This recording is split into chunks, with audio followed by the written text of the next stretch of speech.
Updates on the deadly Michigan State shooting that happened last night. A Minnesota boy is being charged. See what the judge has to say. Tax season is here. Ball State has you covered to find out how they can help. Tonight was the second debate in the SGA elections. We have what the presidential candidates had to say. We saw another beautiful day today, but the winds are starting to pick up. All of the details of all of that and more in my full forecast. Delaware County's only live television newscast from Ball State University's Unified Media Newsroom. You're watching NewsLink Indiana. Good evening. Thanks for being with us. I'm Olivia Sloniker. And I'm Emma Matlock. More details are emerging about the deadly shooting at Michigan State University last night that left 3 students dead, another 5 critically injured. The gunman, who died from a self-inflicted gunshot wound, had a criminal record, and police say he wasn't affiliated with the school. His motive, still a mystery.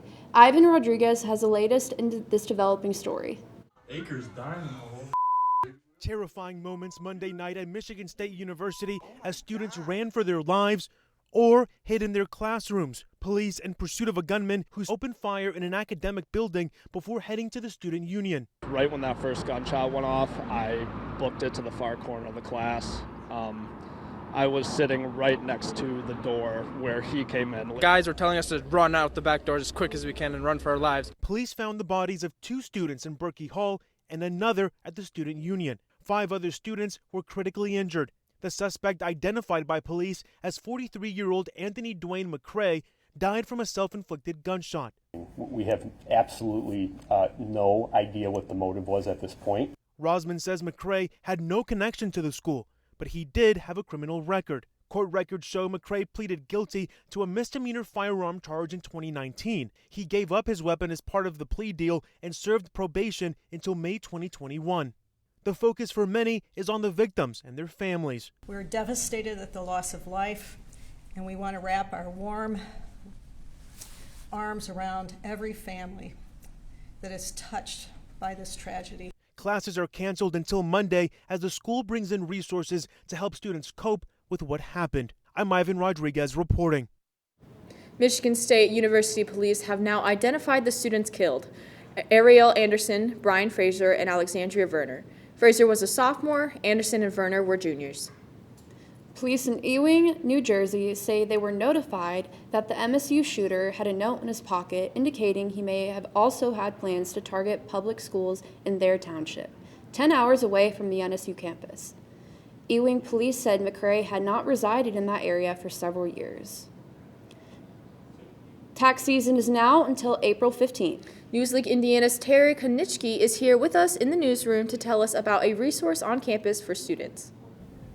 That's right, guys. A resource on campus called VITA, which stands for Volunteer Tax Income Assistance, is a free service for students and staff to file their taxes right here on campus in the Whittinger Business Building. There is criteria to be able to use VITA, like what your salary is and if you go to Ball State or work at Ball State.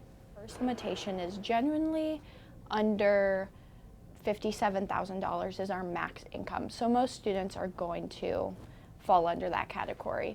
Additionally, we stay away from, and due to IRS ruling, we do not do taxes for sort of self-employment taxes and little like niche things.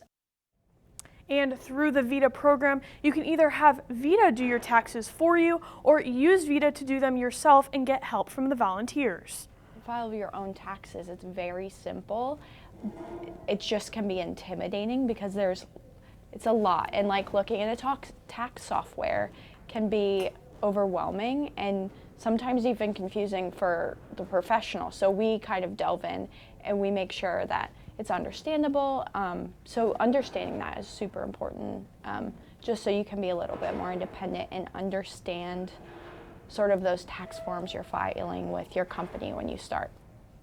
I asked a few students on campus if they are aware that this resource is available and how they file their taxes. Not know that. I file my taxes on TurboTax. By yourself? By myself, yeah. No, I ain't know that. I know that you gotta do them. I know that you gotta make sure you got all your W-2s, and that's really all I know. I don't know too much. Okay. I actually did know that. Okay. Because of my finance class.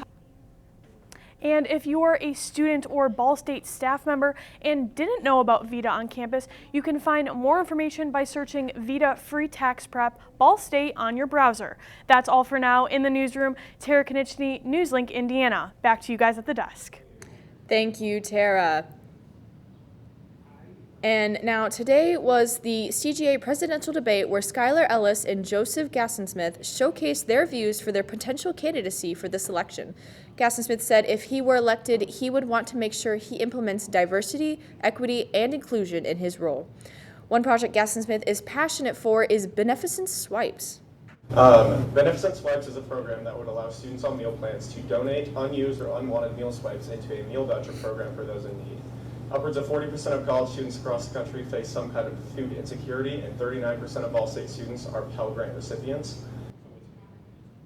Skylar Ellis from Empower wants to increase the power of students' voices.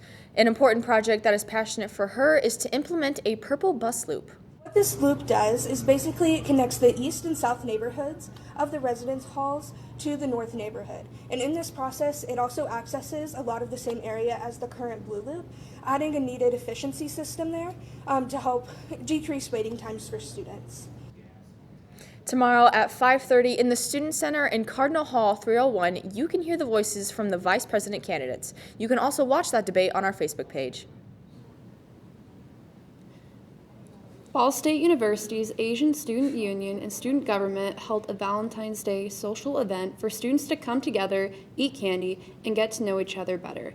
Campaign manager for Student Government, Katrina Lemming, was there to provide students with information on sexual assault awareness, environmental issues, and diversity inclusion. Making sure that Ball State is being environmentally conscious in all points on campus, especially with dining, switching to biodegradable flatware and everything container-wise being biodegradable would be amazing. The event took place at the Multicultural Center yesterday from 6 to 7. Now that sounds amazing. A great way to get involved with everything. Let's go ahead and toss it over to weather, see exactly what we can expect with this Valentine's Day.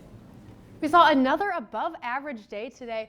57 was our top temperature for today. We average around 40 degrees for this time of year, so we were closer to our record high temperature of 65 set back in 1954. But the main story for today was actually the winds. We're sitting at sustained winds of 16 miles per hour in Muncie right now, 25 in Indianapolis, and that's prompted a wind advisory for our area. So in my full forecast, I'll be covering that wind advisory tonight through tomorrow, a major temperature swing coming up in the middle of the week, and a potential severe weather threat in the middle of the week. A 16-year-old Minneapolis boy is now charged with second-degree unintentional murder for his alleged role in the stabbing death of another student. The incident happened at St. Paul's Harding High School Friday. Court records indicate the 16-year-old lunged at the victim after school staff broke up a fight involving the two. Today, Superintendent Joe Gothard addressed some short-term security changes, which include stationing extra police officers outside 5 district high schools. We right now are staffing our schools at a level where we are asking our current staff to do everything in the continuum of school and safety support.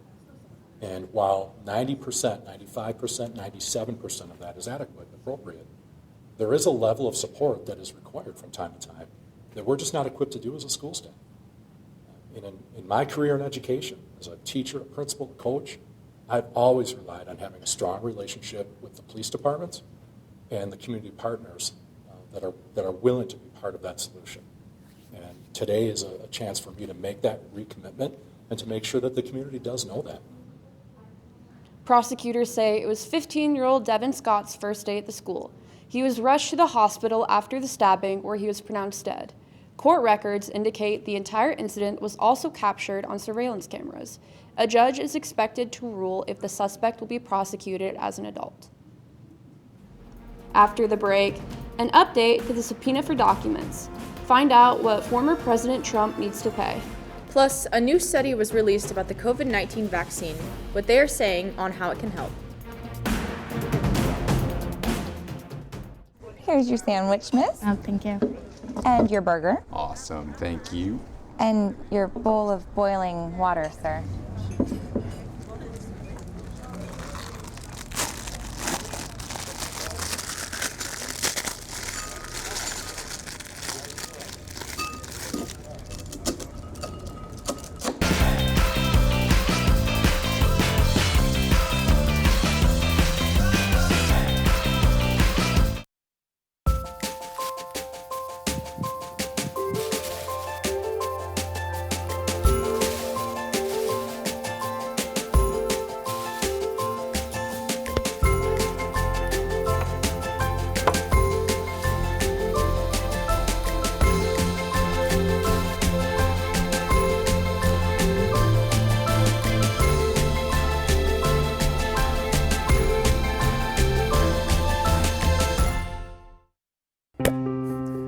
After retiring from the NFL, I've been able to spend a lot more time coaching my daughter's basketball teams. It's something I love to do. Through our games and our tournaments, we see all types of coaching, good and bad. And it begs the question, do we really know who's coaching our kids? Do they have the proper training and screening it would take for me to be comfortable with my daughters playing for that coach?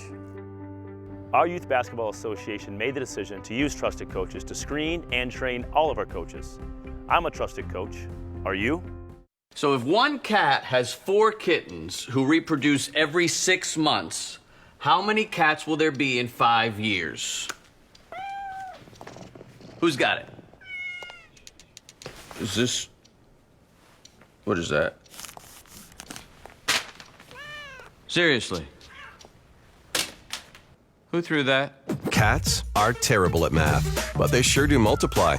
Please spay, neuter, and adopt. The solution is 10. Welcome back. Former President Trump must pay $110,000 for defying a subpoena for documents. That's a ruling by a New York appeals court. The December 2021 New York Attorney General's subpoena was part of the state's investigation into the Trump Organization's finances. Last year, a judge ordered Trump to be sanctioned $10,000 per day for failing to comply with the subpoena. Trump appealed that order last year. A 3-judge panel decided today the sanction was proper. The Trump Organization cannot immediately be reached for comment. Former South Carolina Republican Governor Nikki Haley is making it official. She's announced she's running for president in 2024. Haley served in the Trump administration as ambassador to the United Nations and is expected to speak at a campaign launch event tomorrow in Charleston. A new study finds a COVID-19 vaccination could help protect against diabetes, or that getting COVID-19 could increase the risk of getting diabetes. Scientists aren't quite sure which it is yet. JAMA Network Open released a study today that looked at the records of 23,000 adults who had had COVID-19 at least once. Researchers found that those who were vaccinated had almost no increased risk of diabetes in the 3 months after having COVID-19. However, the data showed that those who were unvaccinated and got COVID-19 had nearly 80% higher odds of getting diagnosed with diabetes. Researchers acknowledge that it's not clear whether this relationship is a coincidence or a cause and effect. In addition, the pandemic disrupted regular healthcare visits, which may have led to undiagnosed conditions. Companies will now be able to make a very specific health claim about cocoa powder. The chocolate company Berry Callebaut AG Switzerland claimed that its cocoa powder products are high in flavonols. Flavonols are naturally occurring nutrients in plants that have been found to have some health benefits. The Food and Drug Administration decided to allow the company's health claim petition. It's a step towards commercializing space travel. We will be learning who will be on the Axiom Space's next private astronaut mission to the International Space Station. NASA and its partners announced that former NASA astronaut Peggy Winston will command the flight. John Schofner, a businessman from Knoxville, Tennessee, will serve as pilot. Ali Al-Karni and Rayana Barnawi, who are from Saudi Arabia, will be mission specialists. The crew will travel to the International Space Station on a SpaceX Dragon spacecraft. There, they will spend the next 10 days taking part in a number of commercial and outreach activities.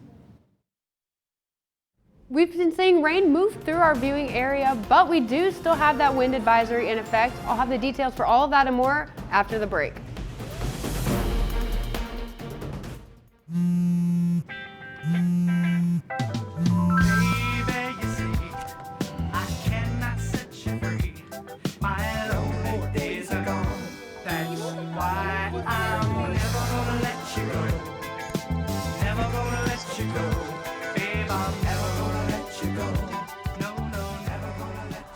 Here you go. Thank you. Thank you.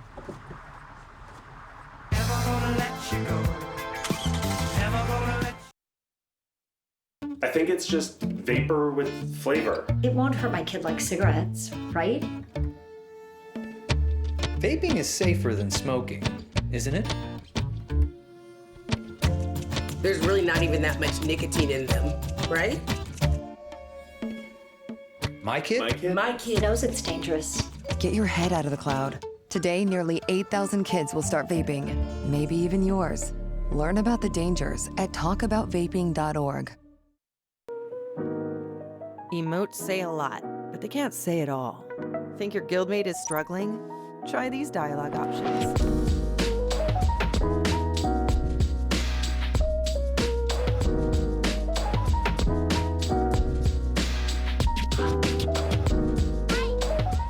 Go beyond emotes. Check in with your guildmates at seizetheawkward.org.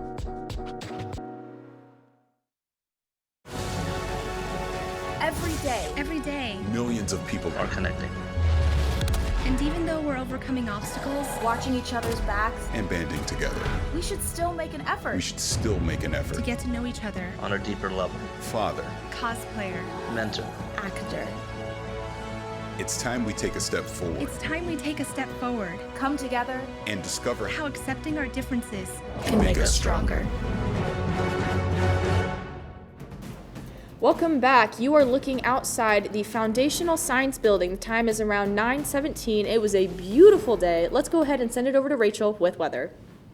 The last couple hours we've been seeing rain move through our viewing area. It's starting to clear out a little bit, but we are going to see scattered showers throughout the night.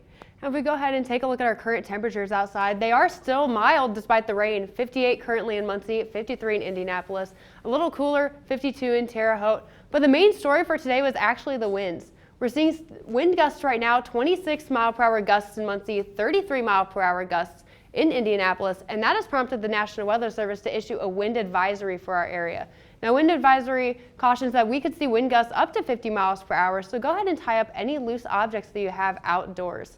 Now, this wind advisory isn't just for our viewing area. If we take a zoomed out view, we can see that states from Michigan all the way down to Texas are seeing this wind advisory and are being affected by the fronts moving through our viewing areas.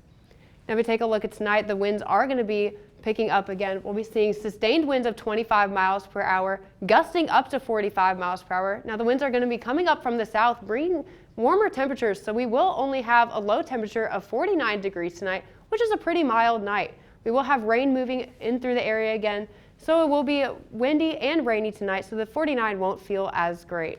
But tomorrow we're going to see a beautiful day. It will be topping out at 62 degrees for our high under partly sunny skies. Again, a breezy day. We'll be seeing winds out of the southeast, 25 miles per hour, gusting up to 40. Again, the southerly winds bringing the warmer temperatures tomorrow. But unfortunately, those warmer temperatures aren't going to last very long. If we take a look at our temperature roller coaster of the week, we can see 62 on Wednesday, 60 on Thursday, dropping all the way down to 30 on Friday, slightly recovering, 41 Saturday, 50 on Sunday. And that's all mainly caused by the jet stream. If we take a look at how it's progressing, we can see the blue really start to move right over Muncie around 7 p.m. on Friday. We'll be seeing the 30-degree weathers right around that time on Friday. But if we continue to play into the future, we can see the warmer air start to move up slightly, and that's going to be our slight warm-up that we're going to see throughout the week. Now, with the jet stream moving through, we are also going to see a risk for severe weather on Thursday. The Storm Prediction Center has put Muncie and most of our viewing area under a slight risk, but we'll have all the progressing details on that in NewsLink over the next couple days, so make sure that you stay tuned. Now, that was a lot of information, so let's go ahead and wrap it up in the 7-day forecast. Again, 62 degrees on Wednesday for a beautiful day. Thursday, we are going to see a 70% chance of rain and storms, 60 degrees for that high. Temperatures really starting to plummet overnight. 25 is the overnight low on Thursday, 30 degrees for our high on Friday. Take a look at our weekend. We're going to see 41 degrees Saturday, 50 degrees on Sunday, and those temperatures will really start to recover over the beginning of next week. So guys, I'm really excited for these temperatures to be beautiful tomorrow, but a little not happy that they're going to drop a whole lot on Thursday. Yeah, I agree, but hey, at least it's not snowing. That's Exactly. true. No snow, that's all I need. That is all I need. That's true. We're kind of in the in-between right now between winter and spring, so we don't really know what we're going to get on a given day. Absolutely. Thank you, Rachel. Let's go ahead and send it over to Jace with sports. One Ball State duo is ready for the beginning and the end, and multiple Cardinal programs find success. All this next in sports. Here's your sandwich, miss. Oh, thank you. And your burger. Awesome, thank you. And your bowl of boiling water, sir.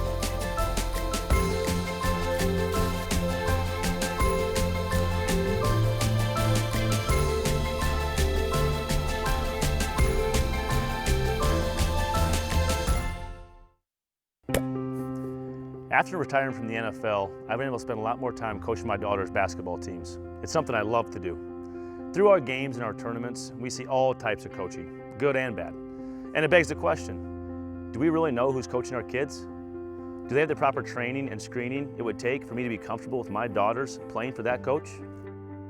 Our Youth Basketball Association made the decision to use trusted coaches to screen and train all of our coaches. I'm a trusted coach. Are you? So if one cat has 4 kittens who reproduce every 6 months, how many cats will there be in 5 years? Who's got it? Is this... What is that? Seriously? Who threw that? Cats are terrible at math, but they sure do multiply.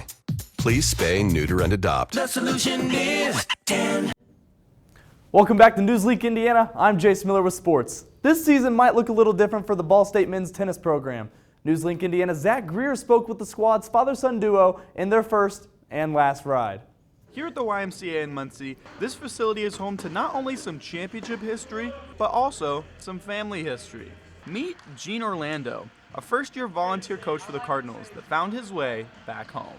I got my start here at Ball State in the fall of 1983 and wasn't sure where my game was going to go, and I was fortunate enough to play for Coach Richards, who was a great developmental coach. Gene spent the last 31 years as the head coach of the Michigan State Spartans. However, this former Cardinal is flocking back to the nest, spending this year with his senior son, Vince. It's a level of comfort out there. I feel like, at home when he's on my court, I feel very relaxed. But also, no one knows my game better than my dad. We put countless hours into my tennis ability, and just having him out there, I feel like I have a little advantage against other players.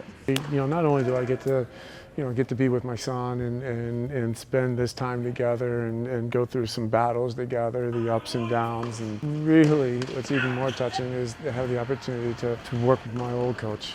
And they have that combo of your son, your former coach, really is probably the most moving thing for me, what makes this really experience special. With a busy upcoming schedule, Gene and the rest of the coaching staff look to prepare the team in the best way possible. There's a lot that goes into being a head coach, and I'm just here to help Coach take some of the things that off his plate and how I can help his current players here and my current team and see what we can do. Even though this is year one of the Orlandos being together, Ball State moves forward with not just a team bond, but an unbreakable family bond. In Muncie, Zach Greer, NewsLink, Indiana. Ball State Gymnastics' Taylor Waldo earns the Mid-American Conference Specialist of the Week award. Waldo receives the award off her electrifying performance in the Cardinals' come-from-behind victory over Northern Illinois on Sunday. Waldo earns the honor for the second time in her career after a program-tying 9.925 on the beam and a season-best score of 9.850 on the floor. Waldo and Ball State Gymnastics will hit the floor once again this Sunday at Kent State. That meet is set to start at 1 p.m. As Ball State Gymnastics soars to new highs, so does women's basketball as they are set to take on the Ohio Bobcats in Worthen Arena tomorrow night for their annual Think Pink game. Ball State enters into the contest 21-4 on the year and an impressive 12-0 at home. The opposing Bobcats crawl into the contest at only 5-18 on the season. The Think Pink night honors the Play for K organization and the fight against all cancers that affect women. Tip-off for that matchup inside Worthen Arena is scheduled for 6:30 p.m. And tomorrow we're thinking pink. We're doing a bit the same today. Happy Valentine's Day to you guys, and I'm excited to see these girls play tomorrow. I agree. Honestly, I'm really excited to go out and see them play tomorrow, but I'm even more excited to see, the great cause that they're supporting. Absolutely. It's a big deal, just coming out and supporting something like this. And also, the women's team is just amazing. I am so excited to see what they do tomorrow. It's going to be fantastic. All right, after the break, we have our anchor picks. See what adorable animals did for Valentine's Day. Plus, Pepsi releases a new drink for the next holiday. Find out what it is next.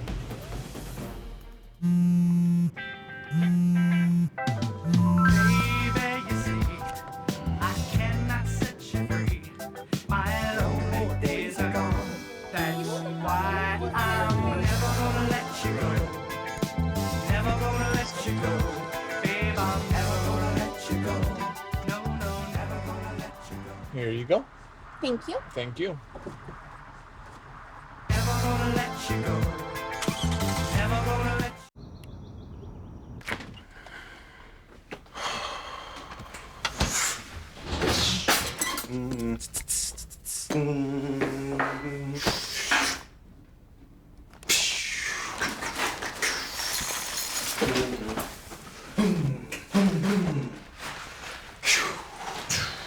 Hi.